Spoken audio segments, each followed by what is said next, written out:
Hey guys, before we start the show today, even before I did an intro and did all that stuff too, you may have been following up with what's going on with my show lately. You may not be. I'm having like tons of computer problems. I've been having problems for the last month with how glitchy this stupid program has been doing. I've been getting help from people to do it. Nothing's working. Like, been trying everything and nothing's working. The computer shut down last week. I'm looking into a new system, trying to do all these different things. Yes, I put an Amazon wish list. I put all that stuff in there, but I'm trying. So I recorded the show today. Everything was good. And then I put it in the freaking editing system. And then for the first 35, 40 minutes, it's pretty clear. And then by the end of it, it's super glitchy. So I would recommend, if you're enjoying the show with me, Ellis, and Steph, you might want to listen to the second half of it as kind of a podcast side of it. Or if you can get through the glitchy side of it, it's a good show.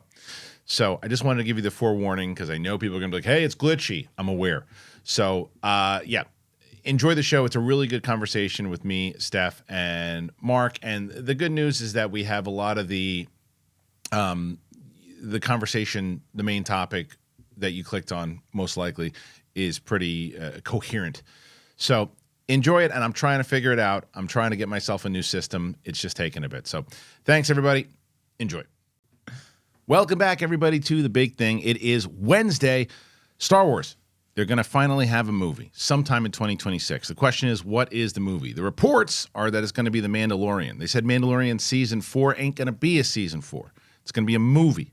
The question is, who's going to direct the movie? A lot of people think that Filoni's going to direct it. I think that it should be Jon Favreau. And why should it be Jon Favreau? He's the guy. He's the guy who launched the show in the first place. He's the guy that launched the MCU. So we'll talk about it. We'll see if my panelists agree. Wonka. Willy Wonka is having a movie, man. He's already doing well in England. It's going to do well box office for the domestic. How is that going to track? Speaking of Timothée Chalamet, got Dune coming out.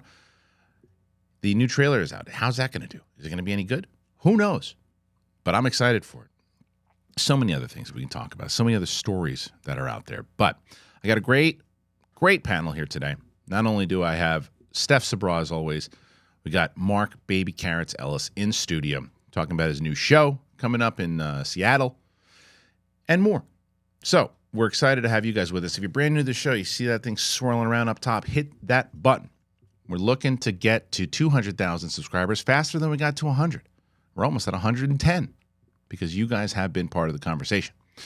Click like, do the comments, do all that and more. Apple Podcasts, Spotify, anywhere podcasts are found.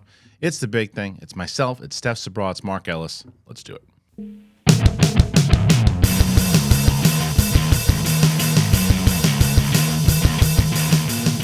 What's up, everybody? It is The Big Thing. It's myself, Steph Sabra. Ahoy! Ahoy, ahoy indeed. And Mark Baby Carrots Ellis. Hi, Captain. We had a funny conversation right before the show started. Humorous. It was funny. And then the dude came in. And ruined our take. All of that, but I was very excited because this morning, yesterday I got a lot done. I got a lot to do. We're working on Katie Sackhoff's show. Yay. Coming back, it looks like the first week in January. That's how you start. Like. Yeah, and we got a lot of great guests. I was editing the stuff. I got so much done yesterday. I was really excited about that. And then this morning, I put all the stories together. I got everything ready, and I was like, the other thing I need to do is I got to get that comedy show up on Patreon. I've been talking about that for a bit.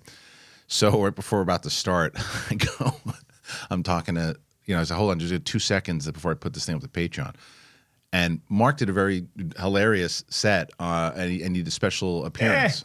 You were good, as always. And you did an appearance at Flappers for us, which I was grateful for the set. Yeah, and then do you want to say what happened before the show? Well, Kristian's looking at it, and like a proud father, Steph and I are like, is he having another kid? He's so excited. What's happening? And it had just finished uploading, and so I looked at it, and I saw like a little thumbnail image, and it wasn't you. And I'm like, oh, so you put the whole show up. And I'm like, but that's not with me too, right?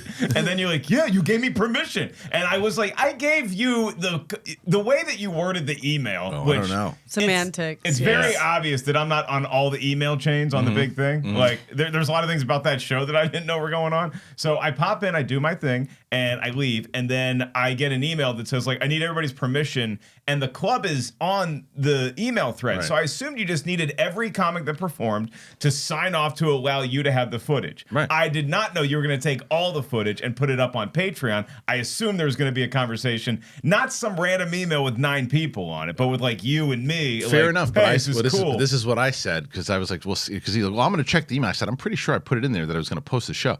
And so Steph looked at it, and Mark looks through the email, and Mark goes, read this, Steph, read this. And Steph had the best face ever. Steph goes, hey, guys, I want to see if you can release the footage to post the show.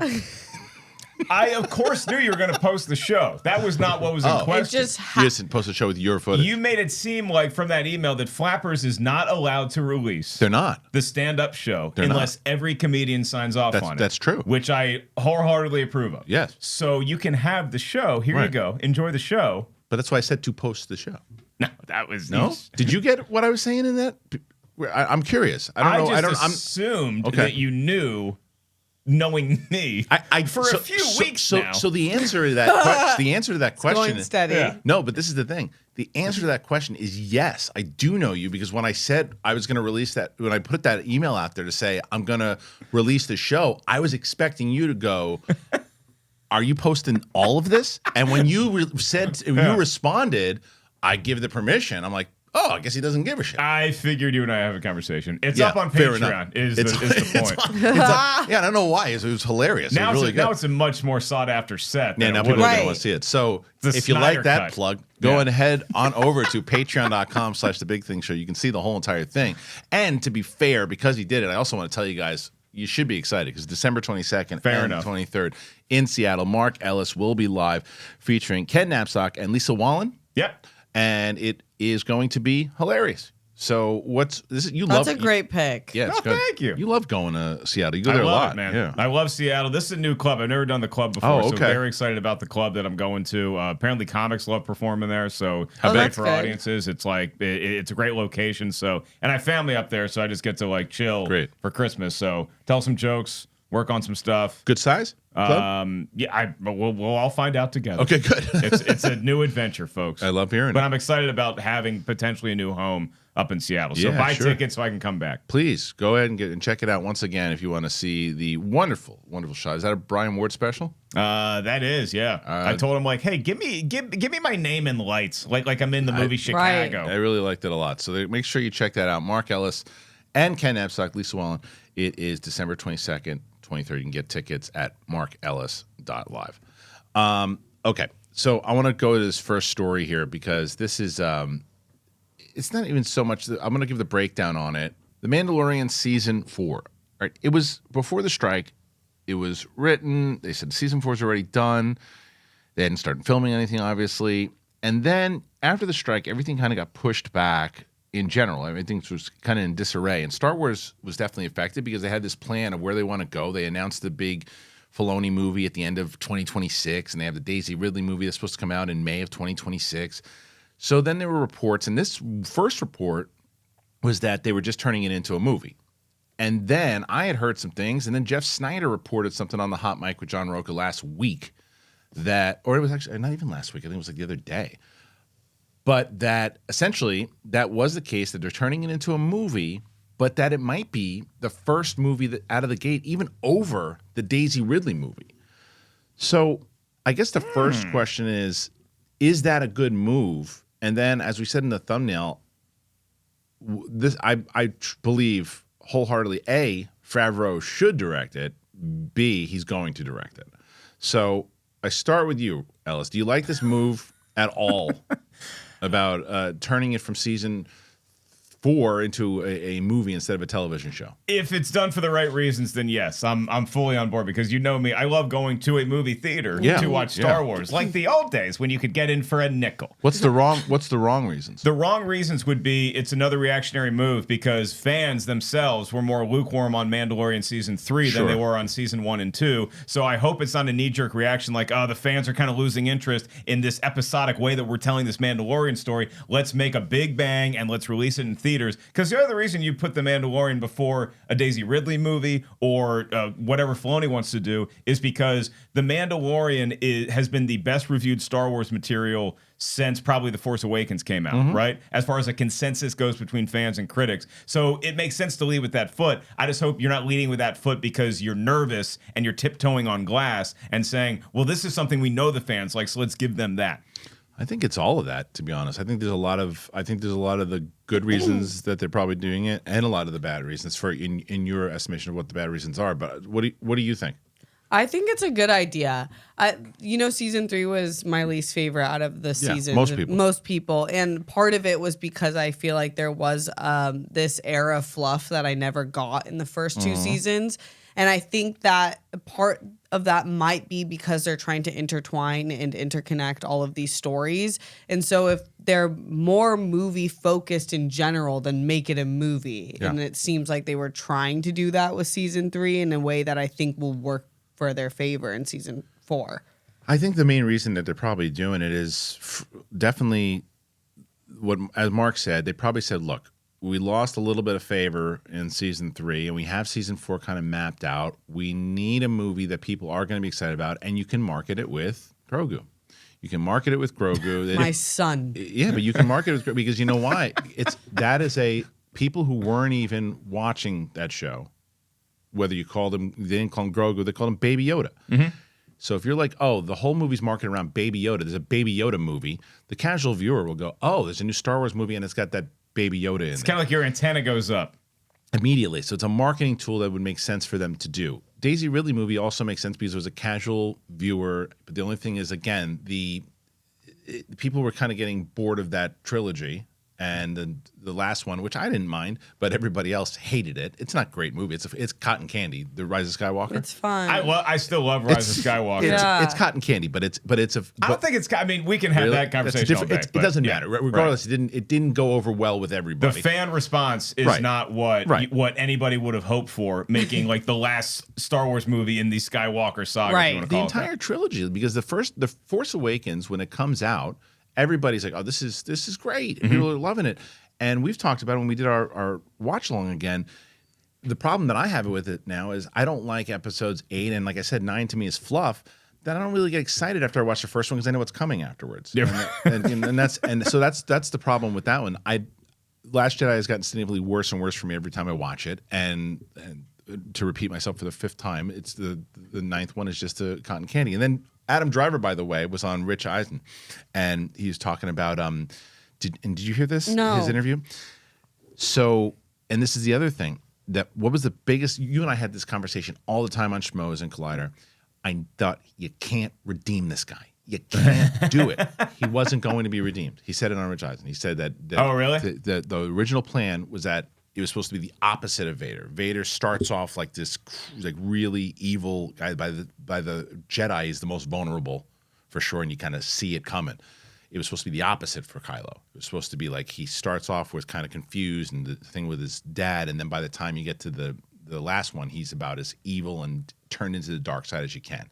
There's never supposed to be this triad thing with him and Rey, and that kind of came. It started with Rian Johnson, and they said they just kind of flipped it on its head by the 9th one. And it's like, it just shows they didn't know what they were doing in that trilogy at all until they still didn't know what they were doing. They were writing it until before they started shooting. Well, the passing of the baton was very clunky, but if you're looking at like the future going forward, how to like rectify it, I think the answer is you do not stop trying to rectify crap that happened in the past. Stop trying to I hope this new Daisy Ridley movie isn't trying to adjudicate anything that we saw in The Last Jedi that was controversial. Just own it. Stop reacting to tell your goddamn story. Yeah. And have confidence in telling it, and don't worry about what the fans are going to say. So going back to the Mandalorian point, it'd be great if Jon Favreau was the director, because he's earned it, because that's his baby, right? Yeah. The only argument that I would have against Favreau directing it is that he was amazing kicking the MCU off. I didn't think that Iron Man 2 was good because it was rushed. And so he didn't close as well as he opened, which that first Iron Man movie is damn near impossible to follow anyway. Right. If you're going to do Mandalorian in a movie theater as opposed to at home, sure, let Favreau direct it. It'd be cool to have, kind of Pixar it and have a lot of the creatives that helped pitch in with the Mandalorian over the seasons kind of roundtable it. Yeah. But, stop trying to make fans happy about something that they're never going to agree on that's in the past now. You got to, you look at Last of Us, you look at like One Piece, you look at these, a lot of these, and there's another movie I just saw recently, I can't remember what it was, but it's like Godzilla -1. Have you guys seen it yet? I'm so embarrassed that I haven't seen it. You need to see it. I tried to get tickets all weekend. It's so popular. Good. I know. I'm so happy, but I'm pissed. Yeah, I was waiting until I was done with all my work obligations, which I am now, other than stand up. And so I'm gonna probably try to see it this weekend. It's one of the best movies I've seen in like 5 years. Yeah, it's. Is it on is it your favorite of the year? It's in the conversation. I'm so excited. So it's but the reason I bring it up also is because I was going. You and I had seen so many of these monster movies and Godzilla movies that we just shove the popcorn in their face, have a blast, and that's what I was going into Godzilla -1 with that mindset. I took my daughter with me, and I'm going okay. And I never can. You used to say, "I don't care." I would bitch about the human characters in Transformers movies and in those Kong movies all the time. Who needs them? As would I. Who needs Yeah, they were so, especially the one that came out during the pandy. Yeah, who cares? Yeah. They're worthless. The human characters are so necessary, and when Godzilla shows up, it's earned because you care so much about the story. And I bring that up because that's what they need to do in the Star Wars movies. You got to make me care so much about in the way that you did with the lead up to the Mandalorian and Grogu in that first season. Don't show Grogu until it's earned. Until it's earned. I mean, I don't want to hear a baby babble until 20 minutes in. Until 20 minutes in. It's the inciting incident. Yes. I still have corn in my bag. Right. When that creature shows up, it's a failure. It's a fail. But if they do it, but if they have him, whatever it is, they set it up. Because remember, this is the difference, though. One of the big complaints, and you and I both had this complaint with The Mandalorians, for some reason, especially in season 3, the episodes were like 30 minutes, 35 minutes, maybe 40 minutes if we're lucky, right? And as you said, it felt kind of fillerish at times. You can guarantee that this movie, that they condensed this season 4 scripts into one 2 hour and 20 minute movie. Sure. That'll give you time to build up. And what it also does, it does essentially launch as opposed to close out, as you're saying with Favreau. He is going to be launching because we've got to get to this place. If that movie comes out, because Skeleton Crew, Ahsoka season 2, Mandalorian, they all tie into the end game, which is Filoni's movie in maybe 2026, which is the other part of this conversation. So long. So if Favreau launches, it is long. We're not going to have any water by then. We're worried about movies. We're going to be all surviving. eating chemical meat by then. By the time that thing comes out. Yeah, there's going to be self-driving cars. Do you guys still do the same thing? You guys want to come over to my barbecue? We're going to queue up roaches and crickets and all the protein you love in 2026. Do you guys do the Jetson face when you see the self-driving cars pass down the street? I'm like, it's still like it's gonna be like nothing. I know. I soon. see like moms like this in their Teslas, and they can. I mean, it's like they shouldn't, but they do. But the ones with nobody in it, the robot cars. No. I haven't seen a full robot car. You haven't seen the self-driving cars yet? Are we allowing them on the road? Oh, dude, they're everywhere. I've seen like 6 of them in the last what? 2 weeks. Yes, like so. I was with my youngest. It was with a my oldest. smaller person driving. Driving through, and it's just and you know that they've got like the Mr. Fusions on the top, you know. Yeah. And it's going through, and you're like, oh, this is one of those cars, and you look through, and every time it's like. Wait, what? Yeah, it's just the no one's in it, just driving by itself. making the turn and everything. And it's like I've seen the reports on the cars. I know there's still some crashes here and there with them, but they're on the road. I'd be so pissed if I got hit by a self-driving car. Because you go out to yell at you. What are you yelling at? Right, who are you yelling at? There's nothing to take that anger out on, but the flip side of that is there's nobody coming out asking you for your license or your insurance information. You can bump it and take off. I'm just going to leave. The amount of cameras that are probably in that car. I know. They catch you in 4K. Yeah, but I don't know how we got down that road, but either way. Well, we're talking Star Wars. We might as well talk technology. And then I brought up the apocalypse, which is always fun. Well, they do have those little R2-D2 deliveries. I'm telling you. But by the time we get the actual movie itself, I don't think they're going to stick to the schedule. Kathleen Kennedy has made a career out of saying, this is when this movie's coming out. Just kidding. Like his Patty Jenkins movie is supposed to come out like this week. Right. So we should get tickets. We should get tickets. We should get to the theater. It's the December movie. Take a back seat, Godzilla. The Taika movie was coming out at one point this month. You know, like he hasn't written the script. Well, the frustrating thing about all this to me is, like, again, I said I'd signed off on a Mandalorian movie because and you look at that coupled with Filoni's movie where we're closing out chapters of like this TV that we've really enjoyed and the lore that we've really been building since the Clone Wars animated show. So coupled with the films, obviously. So let's have that and let's enjoy that moment. But then let's get to a different time period, and that's what scares me about hearing, they still have to set up for Skeleton Crew. They have to do all this. It's like, just get out of this goddamn time period. But they're leading up to that, though, and I think that you're right, because they're also why they're doing next year, in 2024, the two shows that they have coming out, Skeleton Crew at the end of next year, but first is the Acolyte, which takes place like 100 years before the Phantom Menace. Sign me up. Right. So they're starting to kind of test the waters there, but it all leads up to the end of that time period that you're talking about. But I think that it does make sense for me. And my overall opinion on it, the more I think about it, is I do think this is the play. Because I do think that I actually do. It's weird because what Ellis said, I understand that if it's just kind of a knee-jerk reaction, don't do that. But I also think there's merit to the fact of, like, look, we put out 2 amazing seasons of this show. The third one did not go well. Filoni wasn't really that involved with it. He's going to be very involved in this movie because it ultimately leads to his, and he's going to have that partnership with Favreau. Favreau decides to direct it. And you have this 2-hour and 15-minute movie, and you hit big with characters that are pretty popular.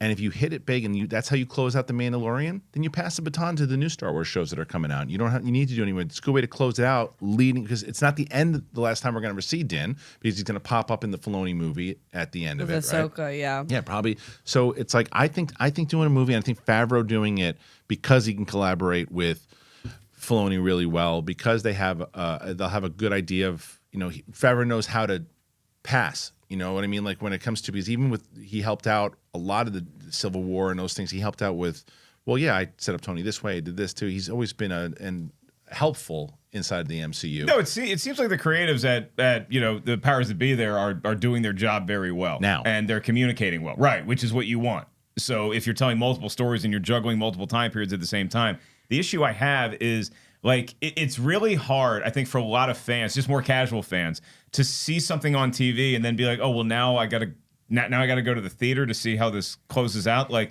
this feels like something like El Camino did with Breaking Bad, where, cool, we watched Breaking Bad from our couch the whole show, right, and now there's this continuation of it that we continue to get to watch on streaming, where in my ideal world, the next Star Wars movie that comes out would be like the beginning of time. Yeah. And it would be a blank slate and just wipe all that stuff clean, as opposed to... They are doing that, though, by the way. Eventually. With James Mangold. Right. In 2045. Who knows when that comes out. I'm going to have kids by then, and I don't even want them. Right. So that will be the day. Yeah. Right. Or you hear that, Junior? Didn't want you. Or the kids you have, you'll actually get introduced to.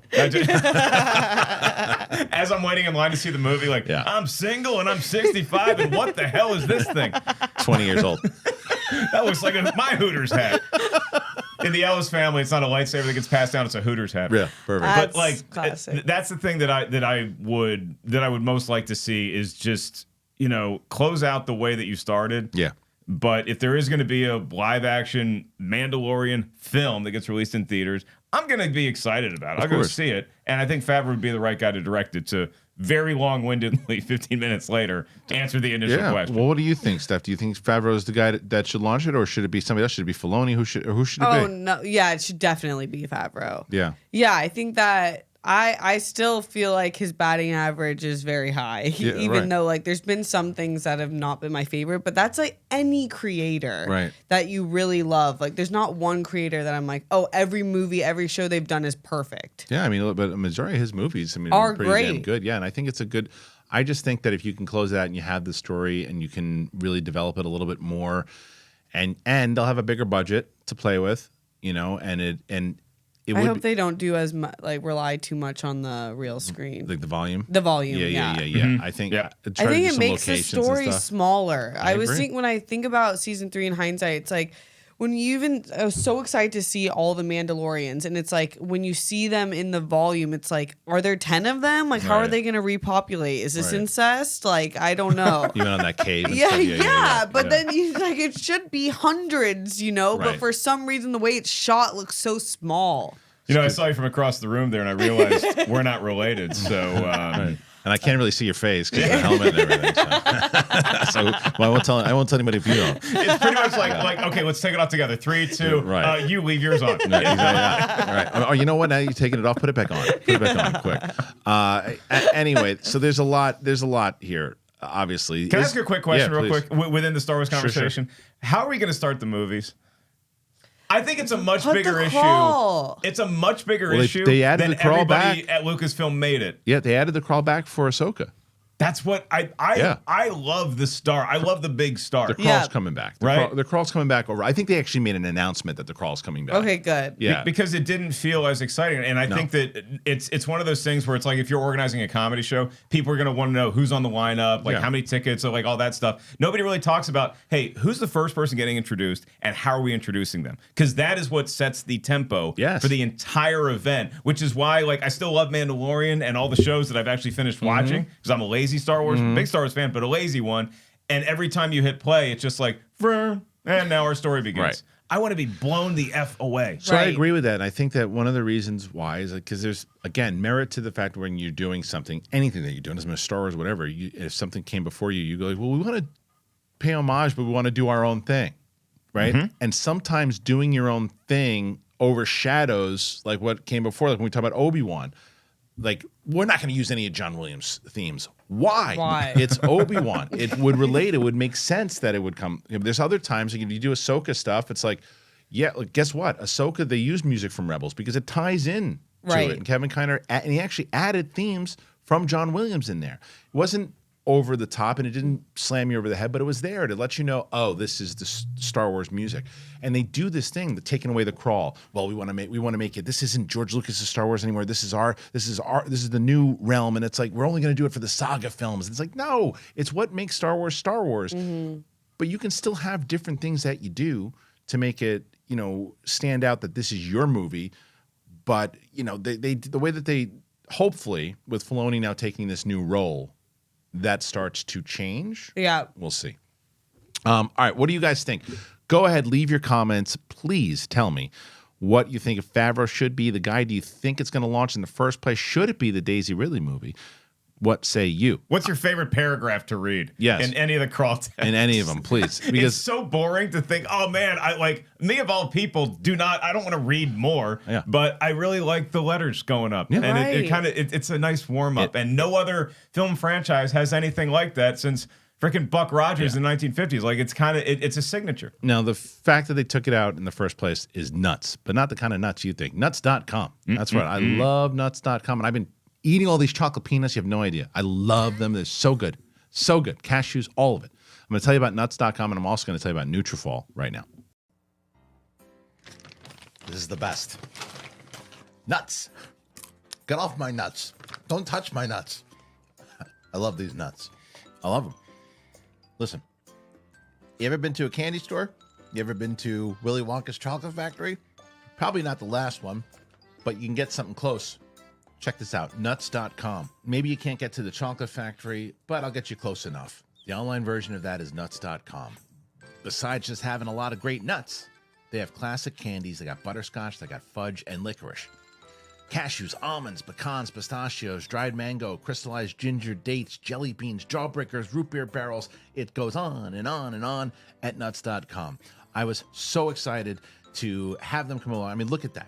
That's what I got. That's what I've been eating. That's what I've been chewing on. Yeah, and even that little fat pug that I love so much, he loves it too. Although he can't really eat nuts, but he loves smelling them. Nuts.com is your one-stop shop for freshly roasted nuts, dried fruits, sweets, pantry staples like specialty flours, and much more. They have a wide selection and means that there's something for everyone. At nuts.com, quality, top priority. They roast their nuts and they pop their corn the same day that it ships. They reach you deliciously fresh. Satisfaction is guaranteed, and I can be a testament. Right now, I'm snacking on these because I love these almonds. They're really good. And I know, not ideal when you're telling people about stuff to have food in your face, but I can't stand it to keep them away from me. They're right in front of my face. I have to eat nuts.com. So again, stay away from my nuts. Get your own nuts. Nuts.com. So listen to this deal. Right now, Nuts.com is offering new customers a free gift with purchase and free shipping on orders for $29 or more at Nuts.com/bigthing. So if you check out all the delicious options at Nuts.com/bigthing, you're going to get a free gift and free shipping if you spend $29 or more. Nuts.com/bigthing. Yes, there are a lot more nuts jokes I could have made. Don't be embarrassed. Don't do it. Listen, did you know that 80% of men will experience hair thinning in their lifetime? It's normal, guys. But it doesn't have to be your fate. You can get ahead of thinning with Nutrafol. Nutrafol is the #1 dermatologist recommended hair growth supplement clinically shown to improve your hair growth, visible thickness, and visible scalp coverage. Nutrafol's hair growth supplements use physician-formulated, natural, science-backed ingredients. Their drug-free, patented technology provides consistent, reliable results without compromising your sexual health. Go to Nutrafol.com/men to take their hair wealth wellness quiz. Identify causes of your thinning hair, and Nutrafol will give you a personalized plan for better hair health through whole body wellness. It works. In a clinical study, 84% of men showed improvement in their hair after 6 months taking Nutrafol men's hair growth supplements. Everybody feels this way as you're getting older. You're like, oh man, am I the only one? Why is this happening to me? This and that. We're in an age now where you can get it helped. You can get it fixed. Take the first step to visibly thicker, healthier hair.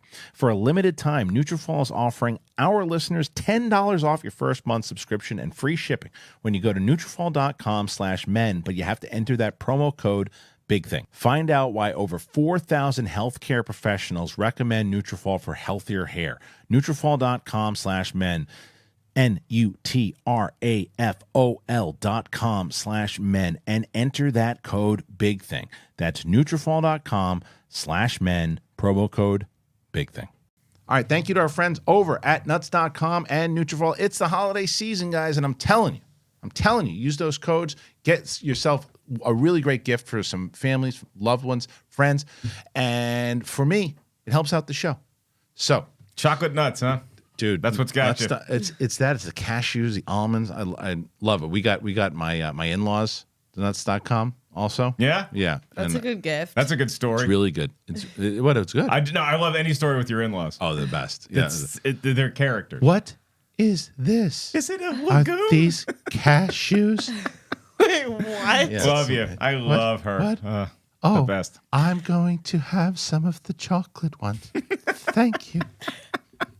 Unbelievable. I got a great impression. Oh my gosh. I have a great impression that my little one did of my mother-in-law, but I'll tell you off air. Okay. The little one? Yeah. She's doing impressions? Yeah. She's good. She's a comedy dynamo. You know the difference, they're both really funny, my kids, but like the older one is like us, to where you saw her perform at my brother's wedding. She's always ready to turn it on. She's ready to turn it on. She knows she's performing. She knows she's trying to get the laughs.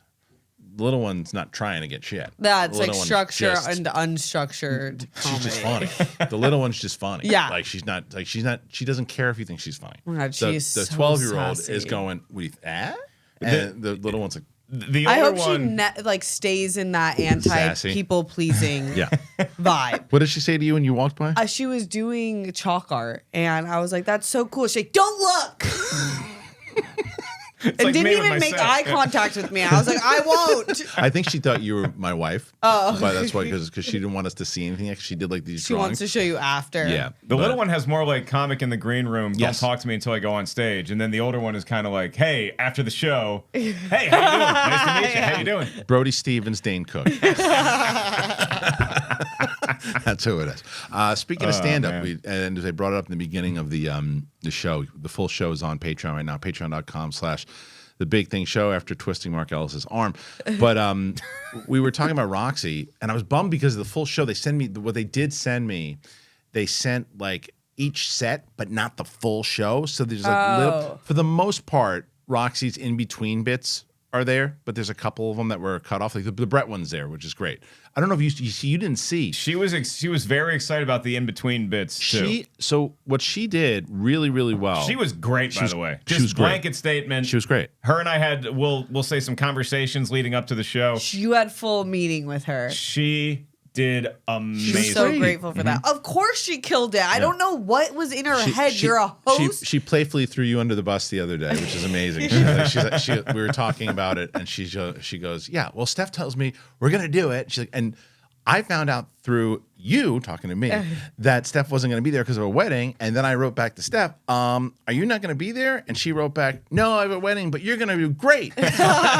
She was panicking. The best, I didn't tell you this, and I talked about it on the air with her, but like you and I have been in this game for so long that what happens is the DJ or the MC, not the MC, but the sound guy, the sound engineer, the voice of God. The sound engineer was at Flapper, very nice guy. Is like getting everybody's intro music and everything too. And he's like, "All right, Roxy, you ready?" And she's like, "Why are you asking me that? Why are you asking me that?" And he looks at her, he goes, "'Cause you're the MC." And it was great. Because he's just like, But she was so good and she was so composed, and you couldn't really tell that she told people she was nervous, but not in a way where she didn't flub her lines. She's a performer. She's a performer, and that's what I told her. And she said, and I said to her when she got up, she's like, "I'll never do this again." And I said to her the day, if we do a show, Mark and I, and we want you to host, you're not going to do it. She's like, "I'll probably do it."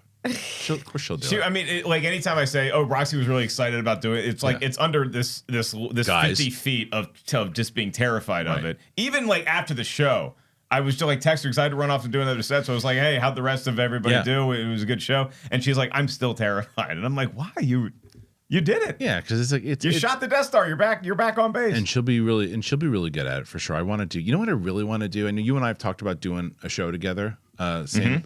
I want to. Do you think we'd be able to sell out the El Portal if we had enough time? I think if with the right craftsmanship, we could pull that off. I'd love to do the El Pretty Portal. good room. It's a little pricey. It's a little pricey. But there's something about it. We'll do it on an off night. Yeah, but there's also something about Groundhog Day. Yeah, nostalgia. Tuesday afternoon. Come watch the Punxsutawney Phil reveal with Kristian and Mark. You said March, so Groundhog Day is possible. Well, is that February? Or leap year. That's February. Yeah. Leap year is the also end of February. Technically, it's February. Yeah, My birthday, When's your birthday? March 10th. Okay, we'll do. That's what you're gonna do. Yeah, right. We're gonna schedule another event on your birthday. No, and I'm you're not going to Harry's do taking me anything on my birthday this year. I decided last year I'm never doing anything again. Like, What did you do on your birthday last year? my sister forced me to do a birthday dinner with our friends. Hated it? I hate commingling friends from different groups and different time eras. Cosign. Hate it. Why? Because I've never seen you so pissed off. I know. Because I think I have a thing about me where I can get along with very different people that are sometimes hard to get along with other people. Right. And so when you you knew it was a recipe for disaster. Yeah, and it's awkward. And I think one of my friend was like, I think you have a lot of friends who think that they're your number one best friend. And Tell me about it. They're not. Mm-hmm. They're not. Yeah, you and I, same creature. You know what I mean? And so I didn't know who to give attention to. Right. I love That's not everyone. fun. It wasn't fun. Yeah. So I just would rather just come to a comedy club. Right. All right. So look, let's rent out the El Portal because give me work on my birthday. Yeah. I'm in Vegas on Steph's birthday. Oh my God. Have a great comedy show. How do you already know? Because you already know. Yeah, I gotta She's big. segment it out. We'll give you a shout on the stage. Okay, yeah. But Book me out. Yeah, but it's the nostalgia of it all. Oh, the El Portal. That's kind of why I wanted to. I get it. Yeah, and look, it's 5 minutes from my place. So. Right. What about tax day, April 14th or whatever it is? That's fun. Throwing a lot of dates at us here. I know, sorry. I'm just getting really excited. Yeah. But we will try to do something. I think it'd be something. I mean, if we can do that theater, that'd be amazing. But because it seats like 375. Is it that big? Really? Man, we used to be so popular. I know. Well, remember the Chicago one. Yeah. The 1,000 Athenaeum people. Theater. 1,000 people. Okay, one last date, May the 4th. I mean, who knows? You never know. We're talking. I'm not booked that far out. We're Okay, talking. great. Yeah. So contrary to people's belief, Mark and I actually do speak. It's so funny. I love that. I love that question. I love it. Yeah, someone asked me that recently. I relish it. Like someone not within our circle, but someone was like, "You ever talk to Mark Ellis?" It's like every day. People ask Roxy that about me. You're too. right, because you've Not gone every off- day. A lot. I don't talk to anybody, even once. If I went through my Molly. text, is if I went through my Molly's no way. the only one I associate with. No world do you and I text once a week. I can have, even if they're little random ones. I thought I got pictures of dogs sleeping here.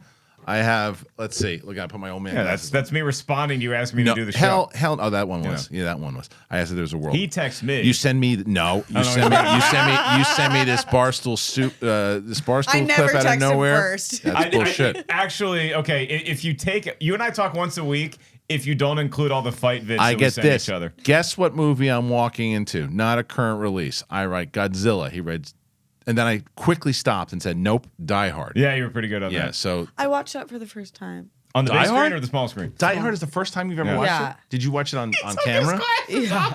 Okay. Yeah. It was amazing. I'm so mad that I didn't know that. Okay, you have to ask me. There's a ton of 80s action films I haven't. That one. I know. You took your glasses Yeah. off like it was the reveal in a disaster Yeah, movie. Like it was. she hasn't seen Die Hard. Well, she didn't see it with us. I know. That makes me sad. It was incredible. Wait, the so best movie ever. It's really good. you saw really it at good. home or in a theater? No, on screen. I did it for the Cinepals? Cinepal channel. Oh, it's like seeing it on the big screen. I've never seen it in a theater you watched it on the before. big screen. I'm gonna watch it on my projector. Oh, it's Okay. awesome. God, So, it was so let me good. ask you this, because this is the question that it's the tired question. Christmas movie or Yes, not Christmas movie? absolutely. Mhm. It's Love- fully love a your Christmas thoughts. movie. Of course it is. Of course What it's a he's Christmas movie. trying to get home to Christmas. That's what people don't understand. People always take the idea of because it's an action movie. We're not asking you if it's an action movie, if it's a family movie, if it's a drama, if it's comedy. We're asking if it's a Christmas How movie. is it And even a debate? It is a major debate. I know, Yeah. but that's so weird. It's so clearly It's a clearly Christmas Christmas. movie. The whole thing is a Christmas party. Yeah.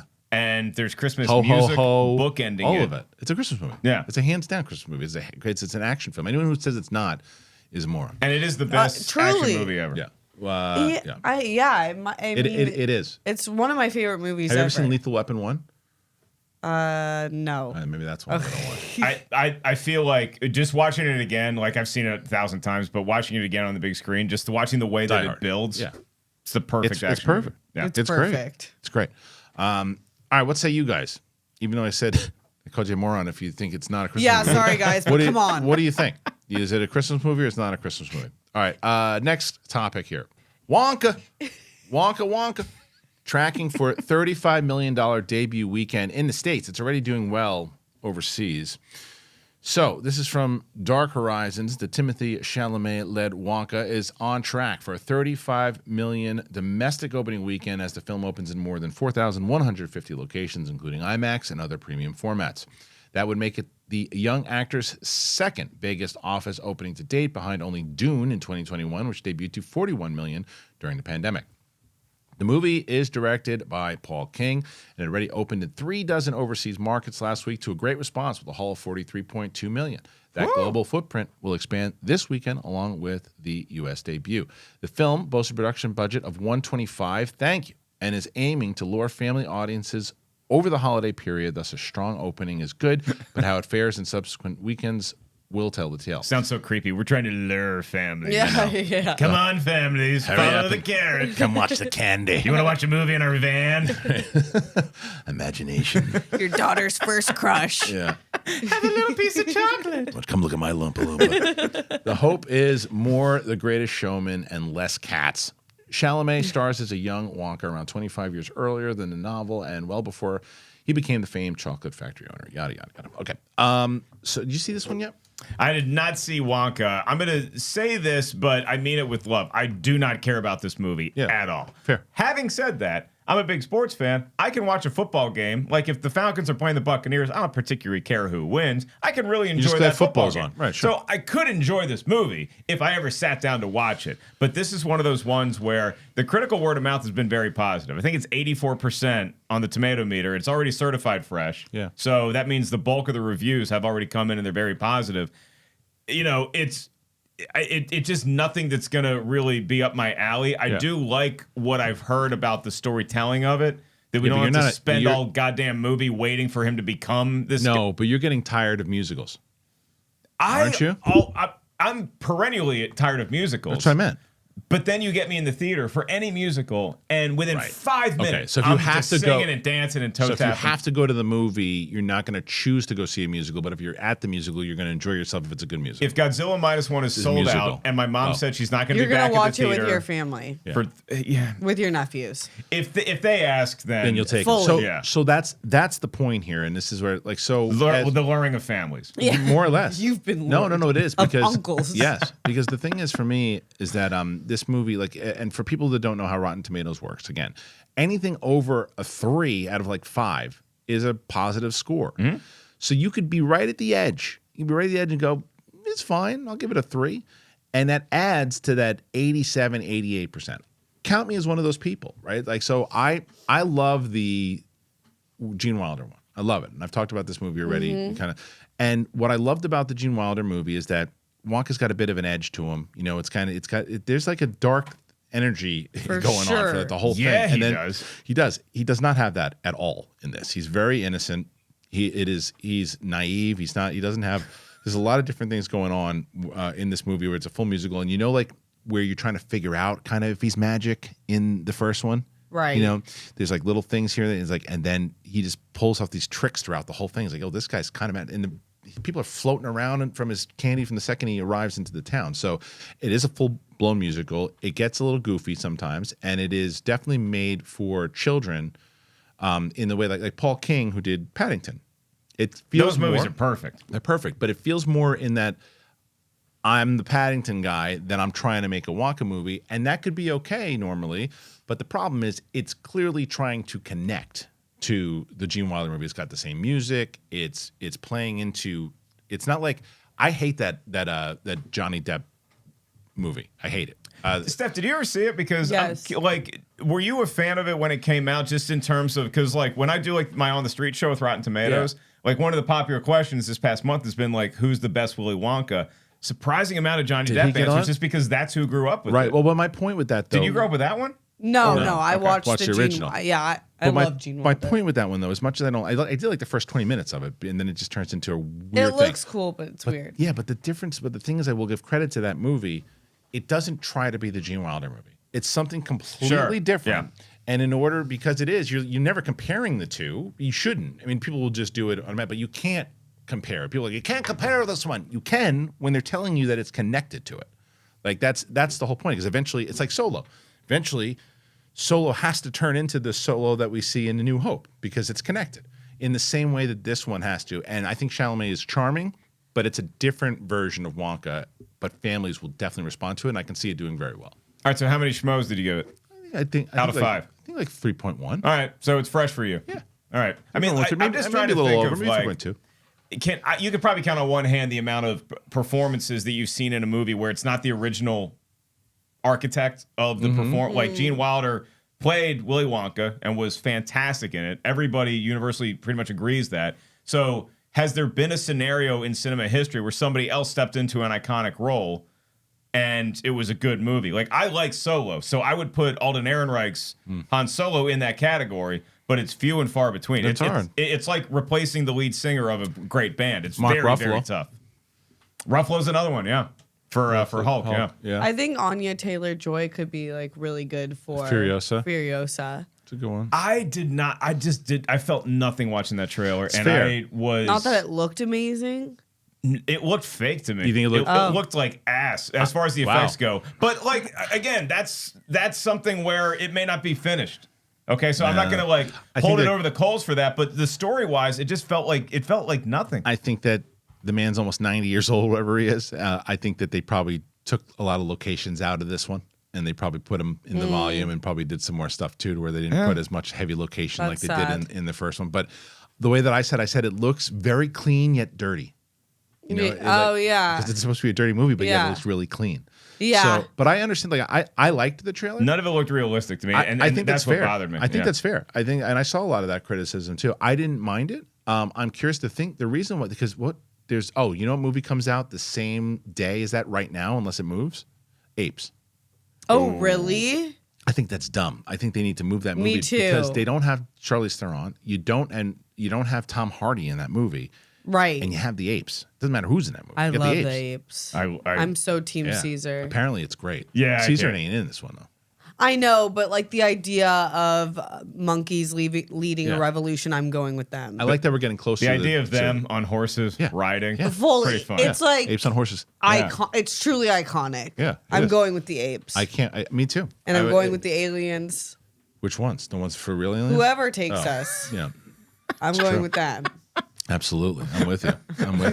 Just don't hurt our apes. We need them to repopulate the earth. Yeah, that's probably what they're going to do. We probably are their apes. No, I feel like the visitors come down here, they look at us, and they look at the primates. They're like, the apes. We're going to actually take the apes. Those orangutans are beautiful. Yeah. I'm excited for that movie though, man. Look at how well behaved their kids are. I know. Yeah, they're like, what are these BBLs? Not taking human kids. We are not taking them. Totally true. All right, so leave your comments. Tell me what you think.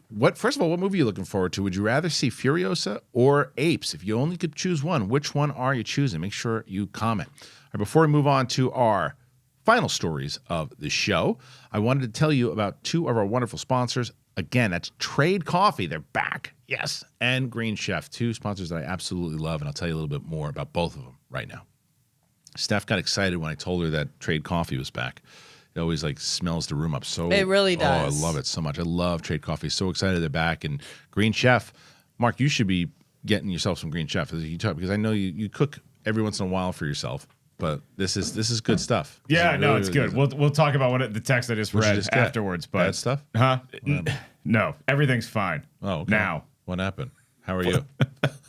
We're all fine here now. How are you? Yeah, okay. Well, anyway, I fully endorse the product. It's great. Green Chef is amazing. You guys will get it. Go and check it out. All right, so let's get to the next topic. All right, I want to talk a little bit about Stranger Things.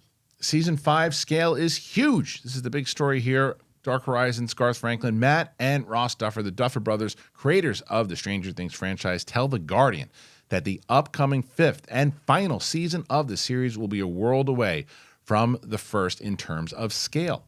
The comments come as the final run is expected to stick entirely to the town of Hawkins, and we'll see the original core kids of 11, Mike, Will, Dustin, and Lucas, interacting more, Duffer tells the outlet. This season, it's like season 1 on steroids. It's the biggest it's ever been in terms of scale, but it has been really fun because everyone's back together in Hawkins, the boys and 11 interacting more in line with how it was in season 1. And yes, there may be spin-offs, but the story of 11 and Dustin and Lucas and Hopper, the stories are done here. The new season was slated for June 2023 filming start, but is now looking to kick off the first week of January 2024. Such a start pretty much confirms no chance of the series hitting next year, with the final run probably in 2025. Okay, so I'm actually, what's great about this is that, it's as my daughter is getting older, some of the things I have to realize that the things that she used to like watching with me, she doesn't like to watch anymore. There's certain things she's like, I don't want to watch anymore. She's kind of gone away from Star Wars, gone away from these things. She started watching like Five Nights at Freddy's she watched. And and she would have never been able to handle that. Yeah. Right? And she loves it. And she read all the books and everything too. And she's like, Dad, I want to watch Stranger Things. And I was like, you're probably ready for it now. Right. She loves it. She loves it. We started watching season 1, and we're actually watching now every night she wants to watch an episode. So we're in like episode 4 of like season 1. What's her favorite characters? 11. She loves 11. So, yeah. And right now she can't stand Nancy and Steve because all they do is make out. Right. So we all have friends like that. Yeah.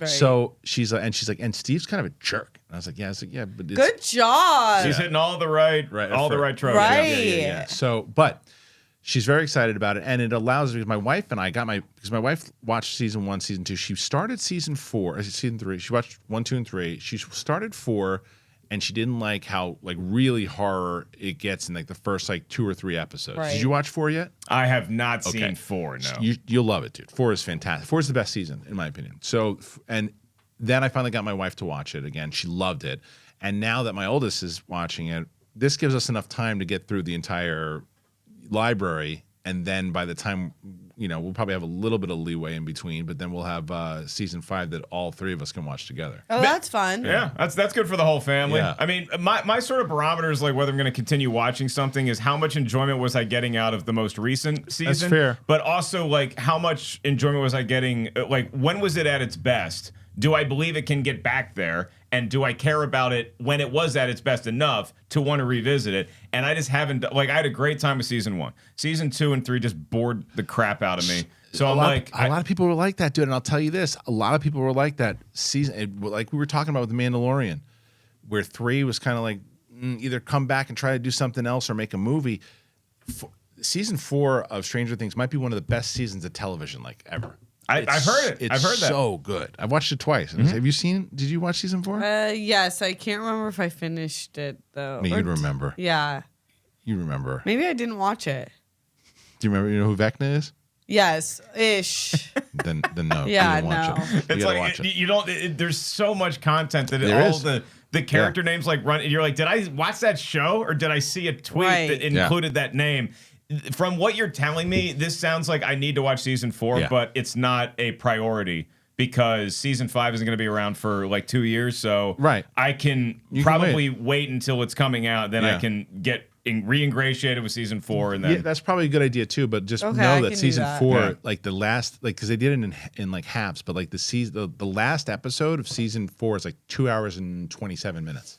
Wow. Yeah, it's like a movie. It's like a full-on, a lot of Metallica big movie. So I'm very excited for it because I think had season 4 not delivered, people like, all right, just close it out, whatever. Right. Now people are like hyped for it because 4 was so good and 4 left on such a note and that's hard to do. But is season 5 going to take place in like 1997? Like, because they're so old now. Yeah, like has the grunge era already come and gone with these kids? I think that they're late. They're probably in the late 80s, almost like early 90s at this point. Because it starts in 84. Millie Bobby Brown's gonna be married. The coolest name. They're gonna have so kids. much fun saying her name. Millie Bobby Brown. It's a good name. It's a great name. Solid name. She's over it though. You can tell she's over it. Oh, yeah. Yeah, she wants. I mean, you spend your whole. She started the show when she was like 10 or 11 years old, and she's like I get it. I gotta fill my obligations, but like, let's go. Right. I got other things to do. I'm 19 years old. It's like they're Harry Potter. I think that's also where like actors like you talk about Adam Driver talking about what they were gonna do with Rise of Skywalker. It's I think at a certain point you get asked so many questions and you're no longer you feel like you're a part of this world anymore. You moved on. Yeah.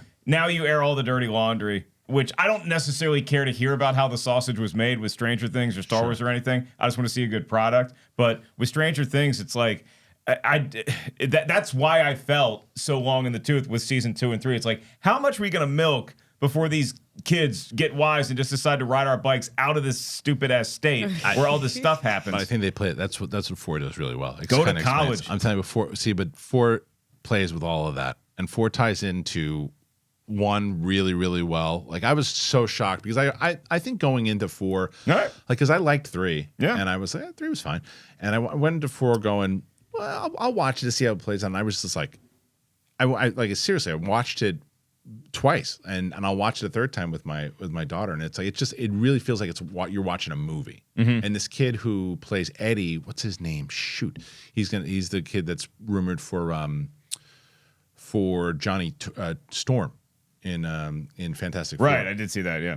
Human Torch. So Metallica now, when they play shows and they play Master of Puppets, sometimes on the video screen they play the scene. Oh, do they from really? Stranger Things. Oh, that's awesome. And like the kid who played Eddie, like was backstage, like they gave him a guitar and stuff. Great. Like I saw, that's how I great. get my Stranger Things news. That's really great. I filtered through Metallica. Yeah. Have you been to any good concerts? Either one of you guys? I saw Billy Joel and Stevie Nicks. Okay. Took a date there. One ended up better than the other. No, the date that night ended up fine, but it's like concerts. I don't want to date. You just done, yeah. But anymore the or just right concert- now? It's always been like that. Probably ever. Yeah. The That's just football that games. concert was great. What else did I go see recently? I saw something recently.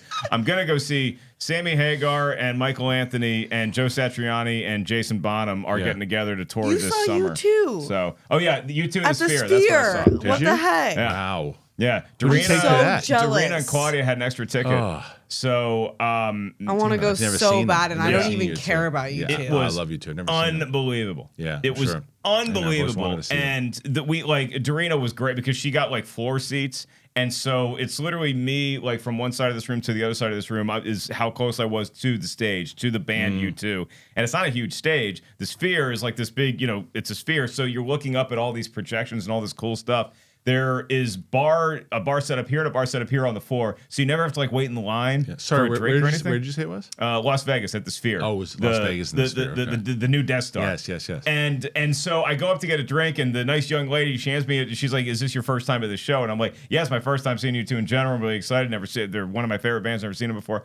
And she's like, "I think you're here on a good night." And I'm like, something's happening. So I went back to the group and I was like, hey, I think somebody special is going to pop in. So my bet was David Letterman. Yeah. Because he did that documentary with U2. So I thought he might come up and introduce the band. Band comes on, starts kicking ass. They play the entire Achtung Baby album, which is my favorite U2 album. Great. 4 songs in, Bono brings up Lady Gaga for 2 songs. Wow, and it's just like, brought the house what down. even world am I in? That's awesome. great. That's pretty great. Yeah. I'm trying. I saw Ed Sheeran with my I love Ed Sheeran. I can't believe how many people that motherfucker got into that stadium. People are obsessed with him. So, granted, it was one show as opposed to the 3 or 4 that Taylor Swift, but he broke the record on one day. It's like 75,000 or something. Yeah, it was crazy, and I had pretty good seats that kid can put on a show, man. Right? No, really? And what I like about him is artists across multiple genres love him. They want to work with him. Yeah, and you can tell. He is the definition of a musician. Right. Like, he really is. Like, you can tell the way he owns the stage, the way the stuff that he plays, and and it was fun to go with my oldest. She saw Taylor Swift with my wife, and I would have paid so much money. I did pay so much money, but I just couldn't see it. But I like to see the two. My wife, because they put because of the amount of money that I pay for those seats, they were still in the shit. Sure. Oh, I mean, because it was Taylor Swift as opposed to Ed Sheeran, we had really great seats. But I don't know if you've heard about this, but people are going nuts up there, and it feels like a mini earthquake, and it even like registers or something crazy like that. So my wife was on top, just holding like this. She's just like, never again am I going to that stadium. She's like, never again am I going to that stadium. Yeah. And she's like, and when we went to Ed Sheeran, she's like, how are the seats? Because she was supposed to come with me. It was supposed to be my wife and I going. And then she was just like, I'm not going to SoFi again. I'm just not doing it. And then I was like, yeah, you blew it because the seats we had were way better. It's also really tough getting out of that stadium after a show. So we did the trick that my wife and my daughter, you leave if you don't really care, because for Taylor Swift, my daughter saw all the songs. She plays for like 4.5 hours. Yeah. So my daughter saw all the songs that she wanted to see, and she knew the set list. She knew what was coming, and she was like, when she started playing something, she's like, we can leave. And they left, and they beat the traffic out. So I was like, all the songs I know for Ed Sheeran, he played anyway. Right. Get the fuck out of here. I did that at Guns N' Roses. Did you? I saw the song. I saw most of the songs. And Was it I'm SoFi? like, Did you see him at SoFi? I saw him at Bank of California, which is a cool venue. But I'm like, at this point, worst name ever. Bank of California. Yeah. Bank of California. I saw him at Dodger Stadium. They were great.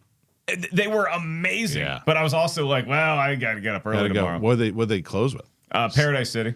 Yes, So- that'd be hard for me to leave. I miss Paradise City, but I got Welcome to the Jungle. I got Sweet Child of Mine. I got, Patience? Mr. Brownstone. Got play some Patience. Patience. Did they play Patience? I think so, yeah. Amazing. Oh, no, I had a few beers. All right, last story. Here it is. I enjoy a cocktail from time to time. Yeah. Is that what we're here to talk about? Cocktails. Exactly. Yeah, hold on. All right, James Cameron talking about Avatar 3 and Avatar 4. In a new interview with People magazine, James Cameron says the third Avatar remains on track for a December 2025 release. In fact, he says things are moving smoother on the third one production-wise than the second, as it's much more straightforward. Part of the reason is post-production process got interrupted and rebooted multiple times due to the pandemic, resulting in a scramble to get it done. Separately, he spoke with GQ magazine, where he says expanding the story of Avatar across numerous films allows him to prioritize character. He says the big creative advance in Avatar 3 is just going to be the greater character depth. We're seeing new cultures, new creatures, all the same stuff you expect from an Avatar movie, but the whole idea of this cycle of films is to live with these people and go on this epic journey with them. So I think it's not about we're going to show you the best water effects ever done, but you get more into the heart and soul of the characters, and there's some very interesting new characters that come in as well. This is a journey over time. It will play out through movie 3, into movie 4, and to movie 5. There's an epic cycle to the whole thing. He also touched about the 4th film in the People interview, which we know he shot parts of around the same time as the 2nd and the 3rd were in production. The reason that was done was to ensure age continuity among his characters due to the 4th film seeing a time jump. Today he revealed how long that jump is. We did motion capture on 3 and live action photography on 3 as an intermingled production with Avatar: The Way of Water, and we even did part of 4 because of the young characters are going to have to be a big time jump in the movie. We see them, and then we go away for 6 years, and then we come back. And so the part we come back to is the part we haven't shot yet. So we'll start on that after 3 is released. This is partly why there is a 4-year gap between 3 and 4, with the latter not arriving in cinemas until 2029, followed by the 5th film in 2031. All right, so the first thing I'm going to say before we even get into these comments in general, I love the Avatar movies. I love them. I love every time when I saw the first one in the theater and thought it was one of the greatest theater experiences I ever had. And then I watched it again, and when everybody else, I did feel like people were just hating on it because it was popular. Right. And I loved it. And then when the second one came out, and I didn't know if people were going to give a shit, and then it just destroyed in the theater. And it was, again, the same experience. It was just so much fun to watch. I look forward to these movies, and the comments that he made me realize so much why. I care about these characters when I'm watching it. Yes, he's always going to make things look good, but I care about his stories in all of his movies. I care about his stories. He knows how to make big budget action films, and I care about the characters. So I love it. I don't know. You hear these comments. What are your thoughts? You love Avatar, I'm an right? Avatar super fan. Yeah. That's I right. Yeah, love Avatar so much. My one request, James, if there's anything you can do, kill Spider. I'm so afraid of that character's arc. What he's gonna do? I hate him. He almost ruined the movie for me. Like when I rewatch it, The character or the actor? Both. Oh, really? No, I'm not going to say the actor, the character. Okay. It's such a like he said, you have these characters I'm in love with. Neytiri is the best, like one of my favorite female characters of all time. Where was she? And yeet Spider out, put Neytiri back in. All the kids I actually care about. You want to talk about the cultures and the people, I want to hear them. Not another white boy on, like, in this beautiful realm you've created, and then you insert Spider. I loved his arc because he annoyed me at first, and then when his arc came towards the end of what he's got to do, because it's the whole relationship, the whole movie's about the relationship with the parents. I don't think it's going to happen. I think he's going to be the reason why there's a lot of shit going down. I think he's going to be one of those problems. I'm scared also about like what's going to happen because there's clearly a love interest with him and Homegirl. Yeah, are we going to get like? Can they crossbreed? Like, how far is James going to take this? Maybe he can throw himself into an avatar. Who knows? That would be better. Yeah, maybe. Do it, please. Just lock him in a room, and it's like me, and I have my tail thing, and I'm like, okay, this goes where? Like, you're just looking at it. Yeah. I would pay money to see like a 2.5 Avatar sex movie. Just like, this is actually. Definitely. I'm sure it's out there. Let's connect tails. I'm sure it's out there. I want to know the mechanics of the connection. I love the connect tails. Yeah, like how's it different? Spend some time in the internet and sure you'll find it. Yeah, I could probably find some good stuff. Where do you stand on the Avatar movies? You know what's weird is that I saw the first Avatar like everybody else in the world did, and I was like, that was a really cool theater experience. I didn't really care about the characters after I left. When I was in the movie, I certainly did. I was like, we all would love to think that we'd be like Sam Worthington's Marine and not like every other Marine. We probably would. But the second one, The Way of Water, I found myself like loving even more. Yeah. As far as the story goes, like I got really invested in it. Yeah, it's and I was really proud of myself because I saw it at the premiere, and then I saw it again like the next week, and I didn't have to pee either time. Yeah. Like it Good was job. a 3-day preparation to Right. pull that To do feed that off. because you didn't want to miss anything. Yeah, it's Yeah, so great. good. But Yeah. it People don't even realize Kate Winslet was in that. She was so good in it. Yeah. I ride. I Yeah, say she's that so line all the time. I can't believe she did that. I love and it. the fact that she played Spider too, like I'm sure you didn't even know that was She her. is so versatile. She is It'd be so funny good. to have the time jump like 6 years ahead, and it's like Spider, but now he's just like a nerdy high school kid. And he's like, please, Spider. That was me when I was. That a was kid. me. Like, we all tried to do stuff. We were kids. They call me Steve now. Yeah. It's like that scene in Carlito's Way. And he's like, oh, no. He said, no more run. They call me Sasso now. They call me Sasso. Well, that's some stink you gonna make. Who's that? That's Sasso. Used to be Ron. This is the best. Love Carlito's Way. Anyway, we had fun today.